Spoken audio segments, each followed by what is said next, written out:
भिक्षा तालीम खाते जूं दावाऊं अधूरियूं नज़र अचण लॻियूं आहिनि। सहूलियतुनि जी खोट सबबि भिक्षा जे लतीफ़ कॉलोनी में प्राइमरी स्कूल जा ॿारड़ा खुलियल आसमान हेठि रोड ते वेही तालीम हासिल करण लॻा आहिनि। अली वलीउल्लाह प्राइमरी स्कूल में शागिर्दनि चौदीवारी खां ॿाहिरि रोड ते वेही तालीम पढ़ाइण ते मजबूर आहिनि। स्कूल में कमरनि में ऐं फर्नीचर जी खोट सबबि मासूम ॿारड़ा ॿाहिरि रोड ते खुलियल आसमान हेठि सख़्त गर्मी में वेही तालीम हासिल कनि था। स्कूल जे उस्तादनि जो चवणु आहे त मासूम ॿारड़नि जो तादादु वधी वञण करे कमरनि ऐं फर्नीचर जी खोट आहे। असां आला अख़्तियारनि खे लिखियो आहे, जॾहिं सहूलियतूं मिलनि तेसिताईं असां बि मजबूरन आहियूं। ॿिए पासे ॿारड़नि जे वालिदेन जो चवणु आहे त काफ़ी सालनि खां इमारत जो कमु न थियो आहे, फर्नीचर जो बि न आहे।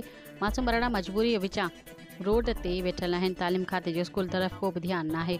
मासूम शागिर्दनि ऐं वालिदेन जो मुतालबो कंदे चवणु आहे त सूबाई वज़ीर सैयद सरदार अली शाह फौरी तौर नोटिस वठे ऐं वधीक कमरा तामीर करे स्कूल में फर्नीचर फराहम कयो वञे।